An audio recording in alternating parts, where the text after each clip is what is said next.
یا صاحب الزمان یا وارث قرآن۔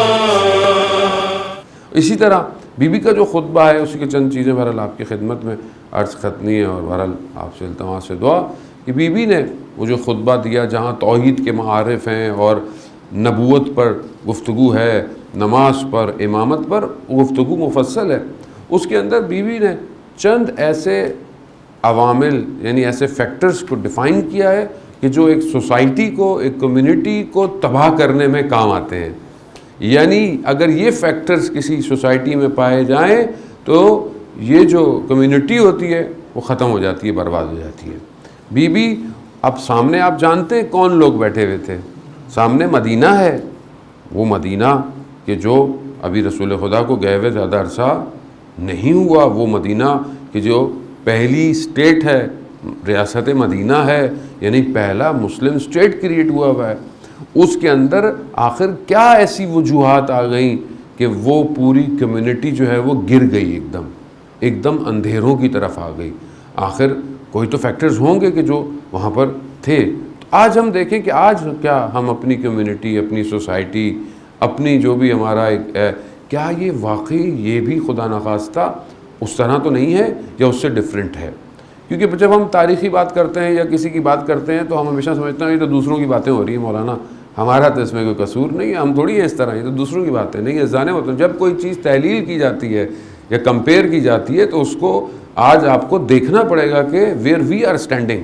یہی وجوہات ہیں کہ آج جو ہے وہ حجت خدا، آج اللہ کا نمائندہ وہ کیوں نہیں آ رہا، تو پھر آپ کو آہستہ آہستہ یہ ریویل ہوگا کہ مشکلات ہمارے اپنے اندر ہیں، دوسروں کی طرف نہیں ہیں۔ دوسروں پہ انگلی اٹھانا آسان ہوتا ہے لیکن ہم اپنی عیبوں کو بیان کرنے سے گھبراتا ہے، انسان ڈرتا ہے۔ پہلی چیز جو بی بی نے فرمائی وہ یہ تھی کہ معاشرے کے اندر جب منافقت ہو جائے تو معاشرہ جو ہے وہ تباہ کر جاتا ہے، سکوت آ جاتا ہے۔ خوب منافقت کیا ہے؟ میں ایسی کون سی چیز ہے منافقت؟ قرآن میں 300 آیات ہیں جو انفاق کا ذکر کرتی ہیں، یعنی منافقت کا ذکر کرتی ہیں۔ تقریباً غالباً 12 سے 15 سورت ہیں جس کے اندر ان ساری چیزوں کو بیان کیا۔ خود سورہ منافقون بھی جو ہے وہ اپنے اندر ساری چیزوں کو سمیٹے ہوئے ہے۔ خود منافقت کیا ہے؟ کیا چیز ہے؟ یعنی ایسی چیز کہ اتنا جو ہے وہ مولا کائنات جب اپنے خطبے میں نے آپ کو بیان کیا کہ جب حضرت محمد نے ابی بکر کو بیان کرتے ہیں کہ مجھے رسول خدا نے کہا کہ مجھے علی آپ کے لیے کسی چیز سے بھی خطرہ نہیں ہے سوائے منافق کے۔ ایسی کون سی چیز ہے منافق کے اندر یا منافقت کے اندر کہ جس نے اتنا نقصان دیا؟ یعنی منافقت ایک ایسا فیکٹر ہے کہ جس نے اسلام کو برباد کر دیا۔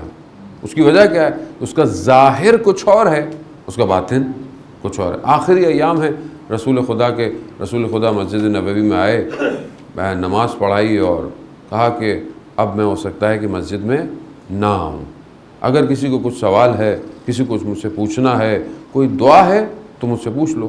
ایک شخص کھڑا ہوا، کہا یا رسول اللہ مجھے ایک مشکل ہے۔ کہا کیا؟ کہا یا رسول اللہ میں جھوٹ بولتا ہوں، تو آپ دعا کریں کہ میں یہ جھوٹ بولنا ختم کر دوں۔ رسول خدا نے اس کے حق میں دعا کی کہ اللہم پروردگار اس کے رزق میں صداقت عطا کر تاکہ یہ جھوٹ بولنا ختم کر دے۔ تھوڑی دیر میں ایک اور شخص کھڑا ہوا، کہا یا رسول اللہ مجھے نیند بہت آتی ہے اور نیند جو ہے وہ مجھے میری عبادت کو ڈسٹرب کرتی ہے، میں عبادت نہیں کر پاتا، میرے حق میں دعا کریں میری نیند کم ہو جائے تاکہ میں عبادت کر سکوں۔ رسول خدا نے اس کے حق میں دعا کی کہ پروردگار اس کی نیند کو تعدل دے تاکہ یہ عبادت تک پہنچ سکے۔ ایک اور شخص کھڑا ہوا، کہا یا رسول اللہ میں منافق ہوں، نفاق ہے میرے اندر۔ ابھی اس نے یہ بیان کیا، دوسرا کھڑا ہو گیا، کہا کیوں تم نے ایسی بات کی؟ کیوں تم نے اپنی عزت اور آبرو کو لوگوں کے سامنے بتایا؟ کیوں بتایا تم نے لوگوں کو تم منافق ہو؟ یعنی آپ دیکھیں کیوں، کہ ہمیں تو نہیں پتا تھا کہ تم منافق ہو۔ تو رسول خدا نے ابھی جواب نہیں دیا تھا، اب رسول خدا نے جواب دیا، لیکن پہلے اس کو نہیں، پہلے اس کو دیا جس نے بولا، کہا کہ اس دنیا میں عزت آبرو کا چلے جانا بہتر ہے کہ آخرت میں تمہاری عزت چلی جاتی۔ انسان بعض وقت ہوتا ہے کہ دنیا میں میری آبرو چلی جائے، عزت چلی جائے، وہ اللہ سب کی عزتوں کو بچا کے رکھے دنیا کے اندر، ضروری ہے، لیکن اصل جو ہے وہ آخرت ہے۔ اگر وہاں انسان خدا نہ خواستہ بے آبرو ہو جائے تو وہاں کہاں جائے گا؟ وہاں کس کے پاس جائے؟ کوئی وہاں پر سایہ نہیں ہے۔ اسی لیے آپ دیکھیں کہ صحیفہ سجادیہ کی اور امام سجاد علیہ السلام کی دعا ہے،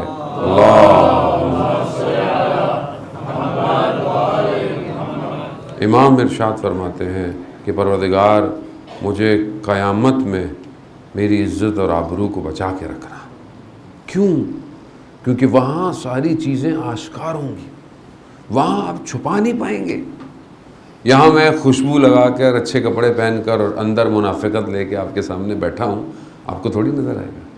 یہاں میری زبان میں چربی ہو، ماشاءاللہ ماشاءاللہ آغا صاحب کیا بات ہے، کیا بیان ہے، بول بول کے میں نہ تھکوں، میں بھی خوش ہوتا رہوں آپ کی، لیکن مجھے کیا پتہ، اور پیچھے جاؤں اور اس کے بعد انسان دوسرے کی برائی کر رہا ہے، ایسا ہے ویسا ہے، اور یہ یہاں تو نہیں پتہ، لیکن قیامت میں جو جیسا ہوگا وہ ظاہر ہو جائے گا۔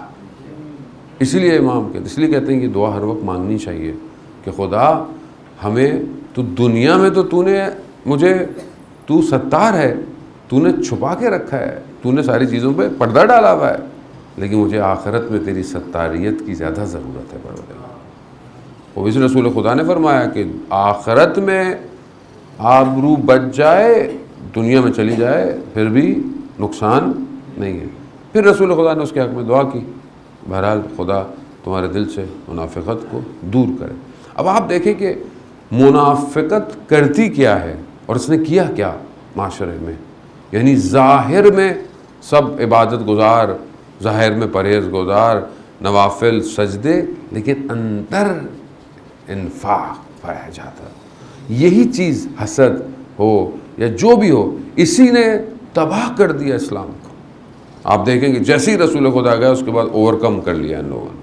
یہاں کچھ اور ہوتے تھے رسول کے پاس، دشمنان رسول کے پاس کچھ اور ہوتے تھے۔ کیا یہ دو فیس منافقت کے سمپل کیا ہے؟ بھلا آج کل بچے بولیں گے مولانا ہمیں کیا پتہ منافقت کس کو کہتے ہیں، یعنی دو آئی ڈیز جو ہے نا وہ منافقت ہے آج کی لینگویج کے اندر۔ آپ یہاں کچھ اور ہیں، انسٹاگرام پہ کچھ اور ہیں۔ ابھی ہمیں کیا پتا آپ انسٹاگرام پہ کیا ہیں یا فیس بک پہ آپ کیسے ہیں، ہمیں تو نہیں پتا۔ جو آپ نے آئی ڈی بنائی ہوئی بھی ہے، آپ نے اپنی تصویر ڈالی ہوئی ہے، کسی اور کی ڈالی ہوئی ہے، وہ ظاہر ہے اگر آپ سامنے سے کچھ اور دکھا رہے ہیں، بات کچھ اور کر رہے ہیں لیکن ہیں کچھ اور، تو کیا ہے؟ وہ منافقت ہے۔ ظاہر کچھ اور ہے، باطن کچھ اور ہے۔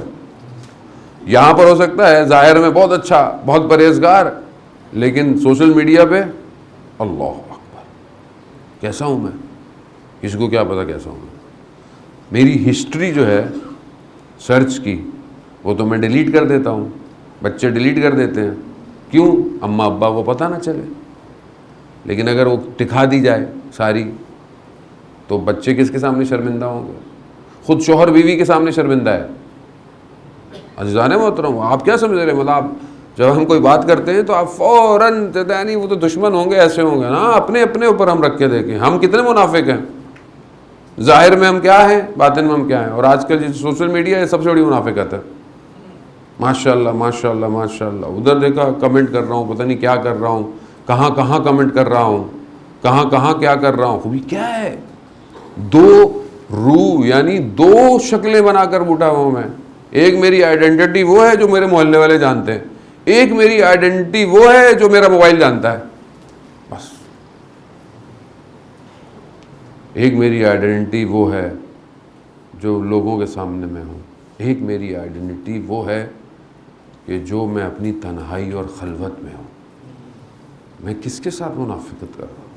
میں اپنے ساتھ کر رہا ہوں، میں اپنا نقصان کر رہا ہوں۔ ظلمت نفسی، میں اپنے اوپر ظلم کر رہا ہوں، میں کسی کو نہیں، میں اپنے آپ کو نقصان دے رہا ہوں۔ انسان معاشرے میں اخلاق اچھا، لیکن اپنی زوجہ کے ساتھ اس کا اخلاق کیسا ہے؟ یہاں تو خدمت کرتے تھکتا نہیں، اور گھر میں بد اخلاقی کرتے تھکتا نہیں ہے۔ وہ جانے ہوتا خوب، یہ نفاق آہستہ آہستہ ڈیولپ ہوتا ہے۔ آج ایک چیز کے لیے ہے، کل دوسری چیز کے لیے ہوگا، پرسوں پھر آپ کمیونٹی کے لیے پھر آپ کو کل کو مثال کے طور پر اگر کوئی ایک کمیونٹی میں جاب مل رہی ہے، کوئی ایک آپ کو ڈیزگنیشن مل رہا ہے، اور آہستہ آہستہ اگر آپ کے اندر یہ منافقت بلڈ ہوئی تھی تو کل کو آپ کام میں بھی یہ کریں گے، سامنے ایسے کریں گے، پیچھے آپ کچھ اور کریں گے.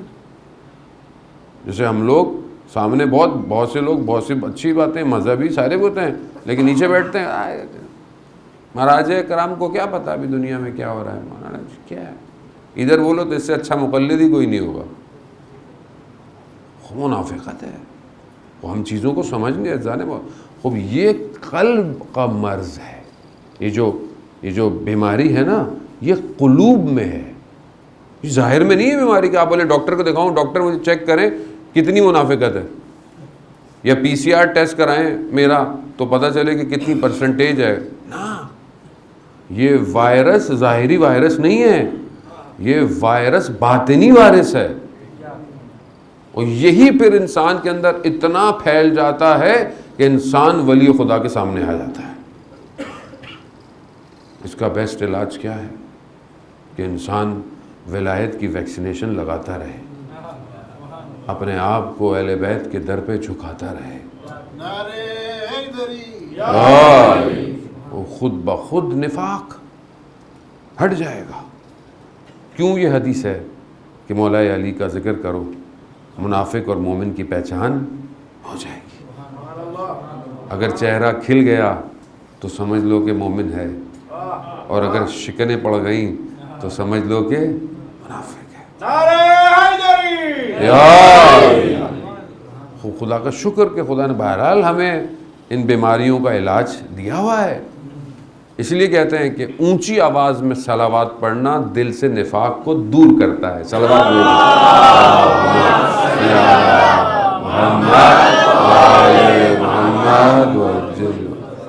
خوب عزیزان ہوتا ہوں. بہرحال بی بی نے فرمایا کہ یہ ایک ایسا فیکٹر ہے کہ جس سے سوسائٹی ڈاؤن ہو جاتی ہے، تباہ ہو جاتی ہے. یہ پہلی چیز ہے. دوسری چیز بی بی اپنے خود میں فرماتی ہیں کہ تم لوگوں نے قرآن کو پشت پہ کر دیا ہے، پیچھے کر دیا ہے. اب دیکھیں قرآن کو کون چھوڑتا ہے؟ یہاں پر بات سیکولر یا نان ریلیجیس سوسائٹی کی نہیں ہو رہی ہے. اب سیکولر کا کیا تعلق قرآن سے، نان ریلیجیس کا کیا تعلق قرآن سے؟ وہ تو تھوڑی قرآن کو چھوڑے، اس نے قرآن کو لیا ہی نہیں تو وہ قرآن کو. یہاں بھی کس سے مخاطب ہیں؟ مذہبی سوسائٹی سے، یعنی جو ریلیجین ہے ان کو پکار رہے ہیں کہ تم نے قرآن کو پیچھے چھوڑ دیا ہے، قرآن کو کمر کر کے آگے نکل گئے ہو. تو خدا نہ خواستہ قرآن کو ہم نے ایسا تو نہیں کیا ہوا سوسائٹی کے اندر. یعنی علماء کرام حدیث و روایات یہی کہتی ہیں کہ علیکم بالقرآن، یعنی تم اپنے آپ کو اگر عرضہ کرنا چاہتے ہو، یعنی if you want to check yourself, اپنے آپ کو امتحان کرنا چاہتے ہو تو کیا کرو؟ اپنے آپ کو قرآن پہ پیش کرو، دیکھو کہ تم اور قرآن، تم صحیح ہو جو قرآن تمہیں کہہ رہا ہے، تم ویسے ہی ہو کہ نہیں ہو. اب یہ امتحان ضروری ہے کہ ہم اپنے آپ کو چیک کریں کہ کیا قرآن کی تلاوت، قرآن کا فہم یعنی قرآن کو انڈرسٹینڈ کرنا، قرآن کی تفسیر، قرآن کا ترجمہ، کیا یہ ہماری زندگی میں سلو ہے کہ نہیں ہے؟ ہم ڈیلی کتنی قرآن کی آیات ریسائٹ کرتے ہیں، پلس کتنا اس کو انڈرسٹینڈ کرتے ہیں. تھرڈ، ہم نے اپنی زندگی میں تفسیر کے لیے کتنا ٹائم نکالا. یہ ڈیفینیٹلی آپ صرف ٹرانسلیشن سمجھتے ہیں تو ٹرانسلیشن تو وہ لیئر ہے. ابھی انسان کی زندگی گزر جائے، 50-60 سال ہو جائے، دنیا جہان کے جو ہے وہ لٹریچر پڑھتا ہو، گیم کھیلتا ہو. بے جوانوں کو کہہ رہا ہوں میں، گیم کھیلنے میں ٹائم دے رہا ہو، کال آف ڈیوٹی، PS5 بھی چاہیے، ایکس باکس بھی چاہیے، یہ ساری چیزوں میں اتنا ٹائم انویسٹ کر رہا ہے. خوب 10 سال 20 سال 5 سال جوان ہو گیا، فیس بک کے میسیجز پڑھ رہا ہے، واٹس ایپ پہ گروپ پر، یہ سارے کام کر رہا ہے. مگر وہ الہی جو کتاب ہے، وہ جو اصل اوتھینٹک بک ہے، اس کی کتنی انویسٹمنٹ ہے. آج کے ماں باپ یقیناً ماشاءاللہ یہاں تو مدرسہ ہے، کوئی مسجد ہے، کمیونٹی ہے، سب ہے، لیکن ہم نے کتنا انڈرسٹینڈ کیا. جوان کتنی تفسیر نور کا مطالعہ کرتے ہیں، 1 2 3 کر کے 1 2 3 کر کے، تو بلٹ پوائنٹس ہیں اس کے خالی، کچھ میں زیادہ ہے ہی نہیں. اور اب تو سوشل میڈیا پہ بہت آسان ہو گئی ہے، کافی ایسے پروڈکشن چینلز ہیں جو کہ آپ کو ڈیلی جو ہے وہ 6 to 7 منٹس کی قرآن کی تفسیر بیان کرتے ہیں. 6 to 7 منٹس ہمارے پاس نہیں ہیں. تو اس کا مطلب کیا ہے کہ ہم نے قرآن کو چھوڑ دیا ہے, ہم آگے کی طرف جا رہے ہیں. اور ظاہر ہے جب معاشرہ قرآن کو چھوڑ دے گا تو آپ دیکھیں ڈائیورس, فیملی بریک اپس, فساد, اخلاقی مشکلات, خوب جھوٹ, ایک دوسرے کو دھوکہ دینا. خوب کیا ہے؟ قرآن نہیں ہے زندگی میں. جب قرآن ہو, امتحان ہو, انسان چیک کرے.